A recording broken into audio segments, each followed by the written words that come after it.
So I think a good question to start with might be, what is there that's considered an indisputable fact about zero trust that you can share with us? Yeah. Um, there's definitely a couple things in this area, right? So, the first thing that I'd really like to call out is that everybody out there thinks that their security posture needs to be perfect in order to start down their zero trust journey. That can be further from the truth. The other thing that kind of goes hand in hand with that is that folks have this impression that they need to know anything and everything about their environment in order to get started down that journey. There is such thing, when you're pursuing this journey towards zero trust, having a good enough understanding of all of the assets within your environment, where all of your critical data is, what your identity posture looks like. Again, those areas don't need to be perfect for you to pursue or start going down that journey.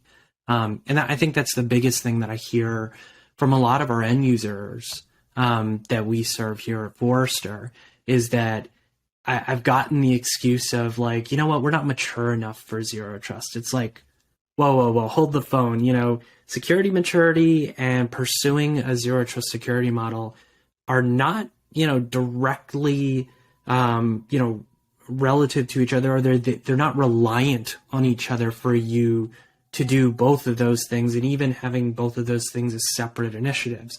But the one thing that I do want to spell out is that zero trust can help accelerate you maturing a number of different areas that maybe your organization hasn't even looked at or is currently immature around. Yeah, that's a really great point. You were sort of talking about some of those assumptions that people make about what needs to be in place to get started. Are people making the assumption that that getting started is not something that they'll ever be ready to do? Yeah. I mean, you're keying into exactly what we hear from people is that they think that they'll never be ready to go down this journey. And again, there's so much that you can be doing today to really, bolster that journey or get started down that journey. There's a whole host of different activities, a whole host of different things that you can tap into to at least get things started, get things kicked off. Again, you don't have to wait for perfect or wait for that magical unicorn security person that you're seeking out to kind of, draw out what that strategy looks like for you. There's very easy things that you can get started with. So that's sort of looking at the side of the people who are trepidatious, that they think it's just too big of something for them to consume, right? What about people on the flip side? You have people who you maybe believe in the fiction that they can just buy zero trust and it'll be easy. Yeah, I mean, so like when we look at that, right, there's a lot of technologies, processes, things that people have within their organization today that they can utilize to get started down that journey. So one of the things that we tapped into earlier that I mentioned was this idea of your identity posture. We see identity as a very critical piece to folks' zero trust journeys where if they're not doing a very good job around understanding what identities they have at play, both machine identities, people identities, everything in between, um, you know, basically looking at how they're governing those identities and the identity life cycle that kind of goes around all of that. Those are very easy places to start. If you don't have, for example, an automated joiner leaver process today, that's something that you can get started on because zero trust is all about that idea of understanding who's at play and who's able to access what within your organization, and then enforcing things like least privilege on who can access what. Those are easy areas to get started. There's no perfection that's required to start looking at those things, or even simple things like when we talk about assessing the vulnerabilities that are outstanding within your organization and understanding what your device posture looks like. If you don't have a vulnerability management program today, or you're not kind of assessing what your security hygiene looks like, and there's a bunch of patches that you haven't rolled out from 10 years ago that are actively being exploited in the wild, that's another area of opportunity that you can bake into your overall zero trust strategy. Again, lowering, the attack surface that adversaries out there can take advantage of. And again, backing into all of those zero trust principles. If you want to hop over to actually slide 2 real quick, we see that these are the zero trust principles that we see a lot of people key in on, right?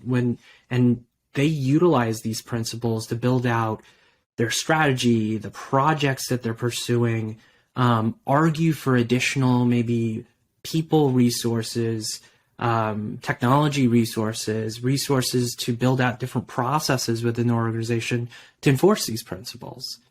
Because in a zero trust world, we're starting from a default deny posture and building up that trust to our assets, people, and ultimately access to applications and data.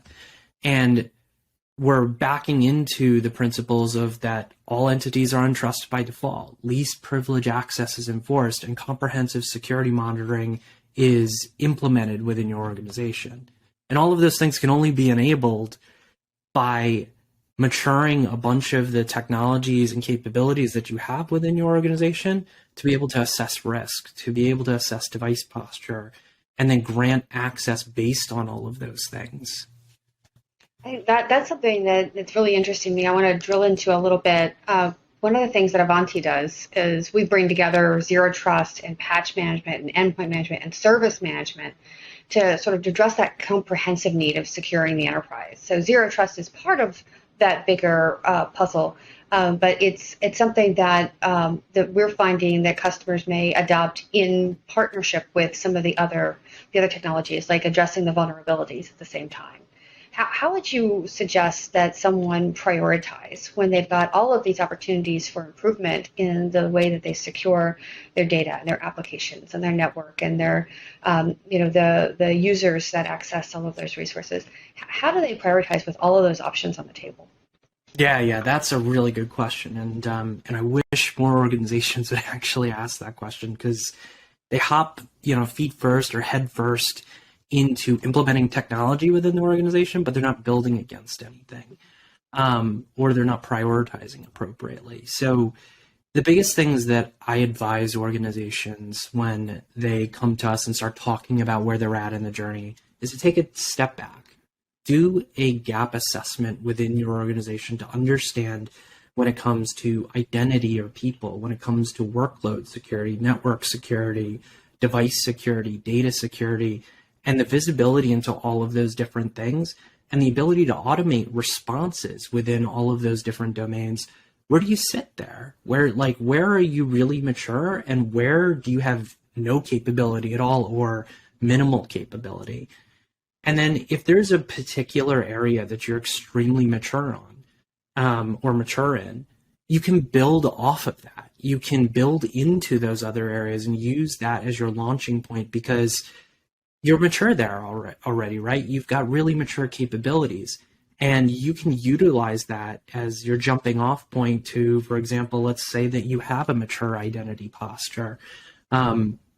You can use that to understand, who's authenticating and who you're authorizing to access things within your organization. And then you can start bringing in context around devices and understanding what the device posture looks like, and pulling that into your access decisions. It's not rocket science for some of these things, but the problem is that, having been a former practitioner, you get so down in the weeds when you're implementing a variety of different technologies that things could be, right in your face, but you're so in the nuanced, pieces of implementing said technology that, you forget to take a step back and look at the holistic picture.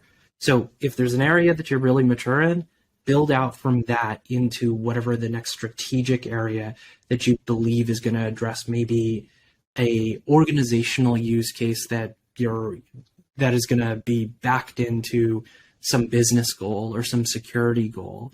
That's what I recommend for most folks.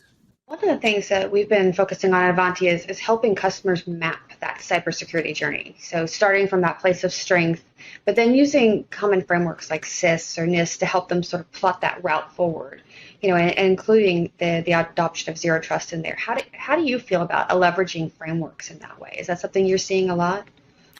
Frameworks are the best way to assess exactly where you are and help plot your roadmap.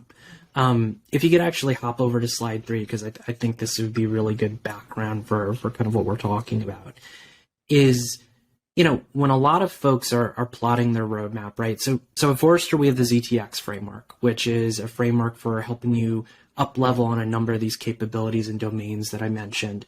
But that framework is designed to be used hand in hand with some of the things that you mentioned, Crystal. So like NIST has their cybersecurity framework that's used pretty universally across the industry to measure a variety of different security capabilities.